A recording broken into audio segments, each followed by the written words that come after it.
Hi guys, so I have had pretty much the month from hell, and I'm going to run through the story as fast as I can for you because it's a long one.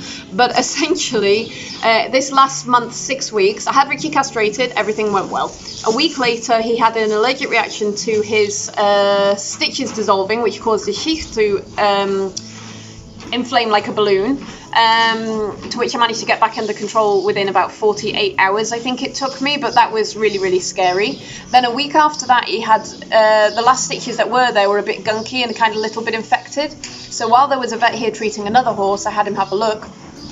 And while he took those out, not only did he sedate him way too strongly, in my opinion, like it was not necessary, but anyway, that's another story. He had a look at a bump that Richie's had on his chin, and I asked him, like, is that a tooth abscess, or like I clearly need to get that checked out? To which he replied, no, it's not a tooth abscess, it's in the wrong place, but it looks like Lyme disease. And I didn't know what Lyme disease at the time was, but for those that don't know, essentially, in really layman's terms, it's if a tick bites a horse, he can infect him with a bacteria that essentially attacks the immune system once in a blue moon, and one day you could come down and for no reason your horse could be lame on the left leg and then be fine again, and then a week later he could be lame in his back and then be fine again, and it can change their behavior and all sorts of problems, which basically would have just destroyed Richie's career. So I was absolutely heartbroken thinking my horse had this, like absolutely traumatized. As it happens, the next day, Richie had a really bad flare-up with his uveitis in the left eye again, so I had to call the emergency vet, and at the same time of treating the eye, I had the blood test done, and after a few days I got the results back, and thankfully it turned out he was negative, so I was in complete and utter panic for no reason. And the eye, I managed with some cream 4 times a day, I've managed to get back under control, and with all of that craziness going on, now Richie's looking really, really well. Here he is, eating his lunch, try and duck. And he's back in full-time work. So after all that trauma that I thought I'd just explain to you, he's looking really good. So I'm going to share with you now 1 or 2 clips of the castration I think I've shared and the uveitis, and then I will show you the more positive good stuff that I've been up to this month. So guys, while Richie's eating, I've just taken his mask off. Ah, yes, finally. I've been desperately trying to get you a video. Oh, hey baby. Of his moon blindness. Hey sweetheart. But it's only day 2 of his cream, and he's gone from having an incredibly swollen eye to it being wide open again. So although he can't really see out of it, hey sweetheart, I can show you his good eye to, oh no, you won't let me. I think you can see that this is not a brown regular eye. But yeah, he's responding really well to the cream, so I'm happy for that. I'm just going to pop his mask back on. So here he is with his mask back on. This is an Equivisor mask. And what I really love about this mask is, if I just go over, not only he's got 95% protection with just, oh sorry darling, with just the mask alone. But what I really love are these corners that you see here. They just prevent him from bumping himself in the stables, any scratches and bruises that he might do more harm to himself. And he's got like a fly style mask on top that stops the flies getting inside the air holes, is the #1 reason. But I'm not actually worried about that. It's just giving him a little bit extra protection from the sun, so it's just making it a bit darker for him again. Yeah, so he's, hey sweetheart, he's wondering what I'm doing standing here talking to you guys while he's eating his lunch. Cowboy's helping him eat what he's dropped. But yeah, so he will wear this until he's in good shape again, and then yeah, this goes on him when he goes outside and like when the light's really, really in his eyes. Thankfully, it's a bit tatty, but you can see I've got a lot of protection up in the stables, and also I have just a plain wall here, so actually the stable is very dark naturally now, so it just helps him not having to wear it 24/7. So yeah, that's my current situation with the eye at the moment. Oh, I'm so happy, gang. So it's been, I think, a week since Richie's eye flared up, and this is after treatment, so really, really chuffed with him. I'm just going to go under my cross tie and try to show you what his eye should look like. But as you see, it's not a massive difference now. He's busy looking at a horse in the riding hall. So yeah, we're back in the right direction again, aren't we, Rich? Which is good news. Good man. So I think it's been 5 weeks now that we've had Richie castrated, and I have to say, considering how much I was terrified of gelding him because of the change, and of course you don't know what's going to happen afterwards and so on, I do not regret it one bit. Like, this is Indio, who's his neighbour. He is a Spanish stallion. And like, look how quiet they are together. It's amazing. And don't get me wrong, he's not changed completely. Like, he's still having his stallion moments. Like, once in a while he does remind me that he's still a big tough guy. But overall, he's just so much more relaxed. And because of it, I've been able to leave, like, you can see his paddock doors, his stable door is in front of him. So I've been leaving this open 24/7 now, so he can wander in and out as he pleases. And yeah, it's just made him a much more general, all-round happy horse, and I'm so happy for him. And he's just a lot more pleasant to be with. Even things that I didn't realise were bothering me before, like, just seem to have gone away. Like, for example, I can leave the stable door open, and he's not trying to, like, barge his way out anymore.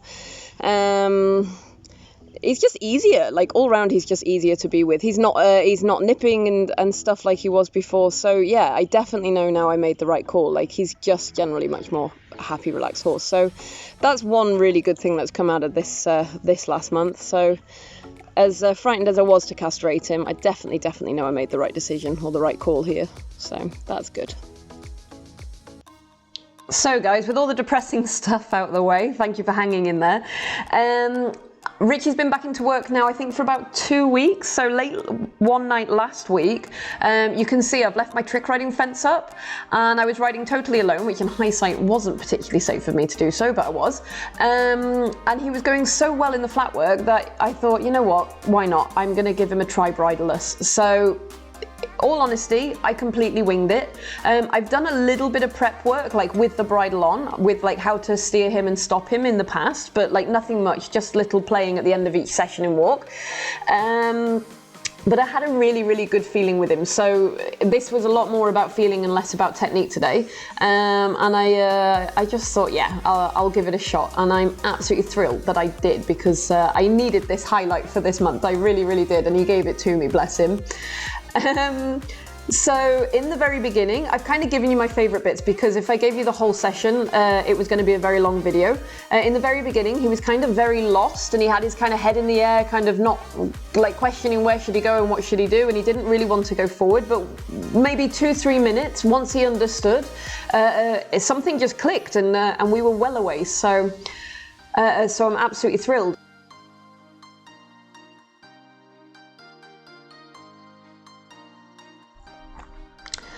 And yeah, I wasn't expecting too much from him, obviously. I can't ask too much from him because he doesn't actually know anything in this stage of his riding career. But I was really happy. So all we did, we just practiced some turns, some circles, big circles, small circles, diagonals, just had an experiment. And I kept checking my brakes once in a while.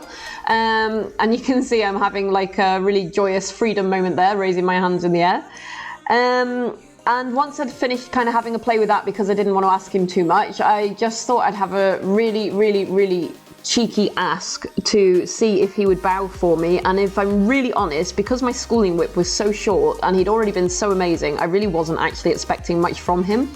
And once I finished cuddling him right here, over appreciation moment, yeah, I'm about to ask him to bow any second now.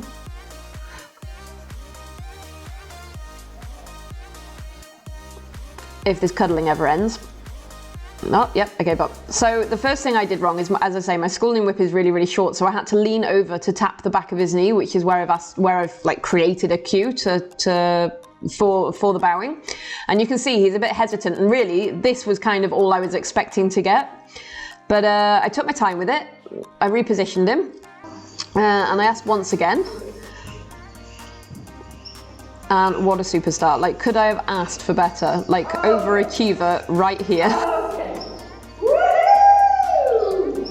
Drop the mic, he did it! He did it! He did it! Drop the mic,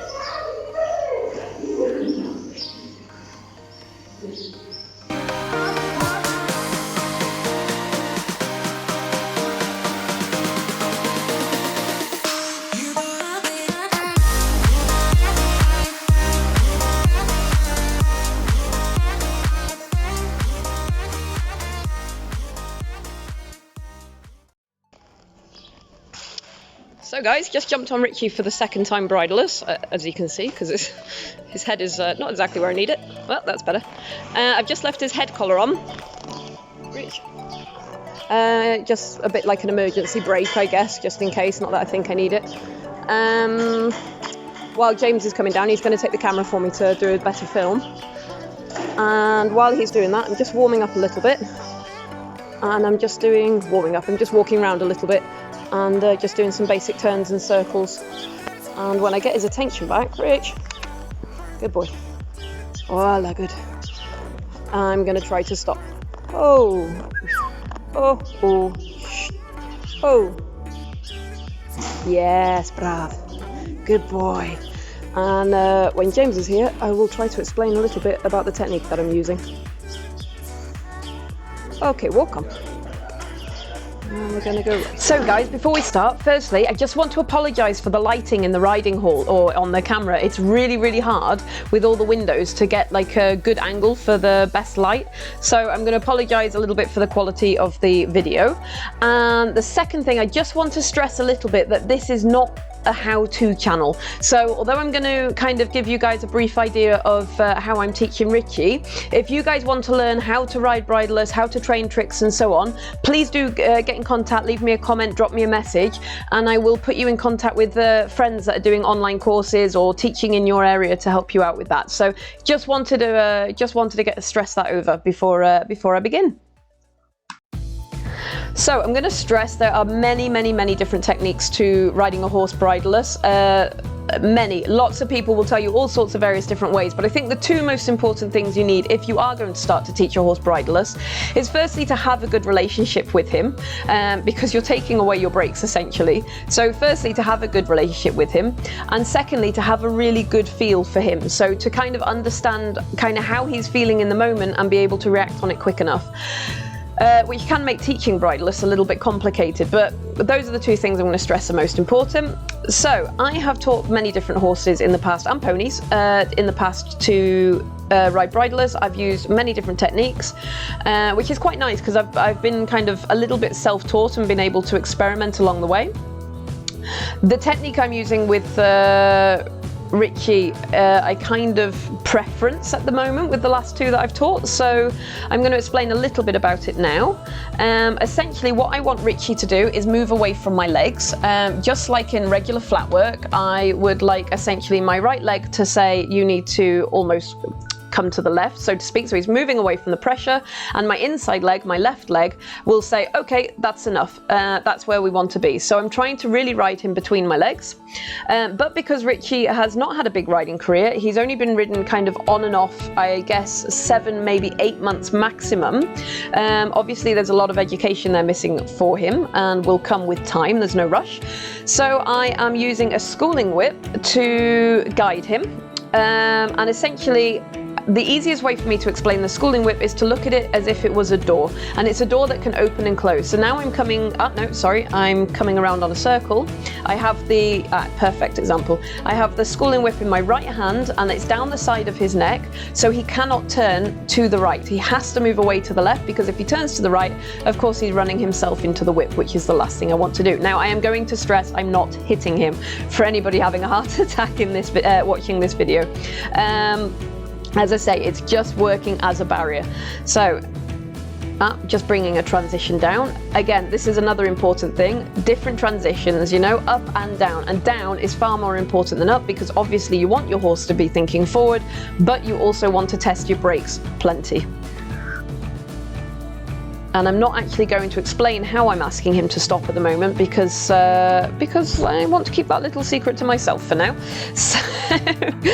So that's what I shall do for now. So again, here we go. I seem to have favoured the cantering clips in this video. I was doing plenty of trot. So when he's going in the direction I want, I have the whip in an upright position, which is like a neutral position. It doesn't mean anything to him or me. And then, for example, now I think I turn to the right. Yes, I do. So I block him with the whip down on the left side of his neck, so he can't essentially turn left. he has to turn to the right side because this is more comfortable for him. But I am asking him everything with my legs first. This is the most important thing to stress. If he's not listening to my legs, then I use the whip as a backup. And gradually over time, I'm hoping I can use the whip less and less and less and less because he will understand me much, much better. But this little horse is absolutely fabulous. Like, I know I've already said it, but he just keeps giving, you know. He's only just 5 years old, and he had every opportunity to cause some trouble, and he really, really didn't try. He was really, really a great guy, and I'm so excited to kind of see the progression from now, which is really exciting to do YouTube. For like, and then watch it back like maybe a year on and probably cringe at this video. Ta-da! Love him. I've just brushed him after. Look at his mane, I'm so happy. I've just, Rich. Back. Back. Go on, Dylan, back. Good boy. Yes. Just giving him a brush after his shower. And that is the result. And I'm really happy because the mane is finally growing through.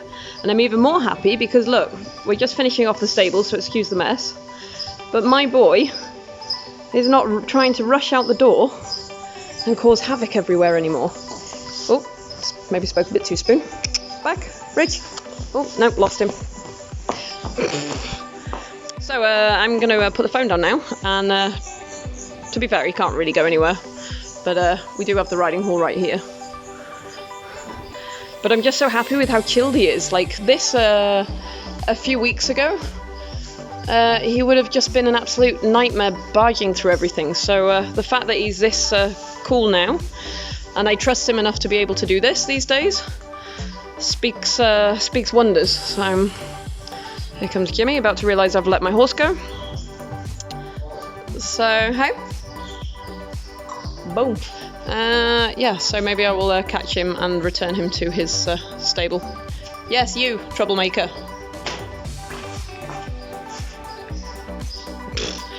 I'll get him before he puts himself in a pickle. Oh, wait, let me try something. Can I give you the phone? I'll try to bring him back.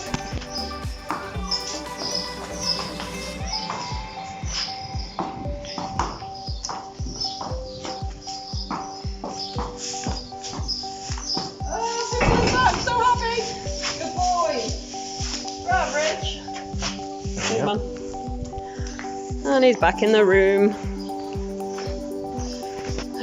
He's gonna go admire his mane one more time. Yes, I'm in love with your hair, big boy. Well, I'm just in love with you. So shiny. I want it to grow at a crazy length. Not too crazy because I'm not a braider, although I can braid. But I like to leave them au naturel when I can. Hey, Rich. Such a cool dude. Really happy with how well he looks at the moment. Yeah, that makes more sense. Yeah, hey.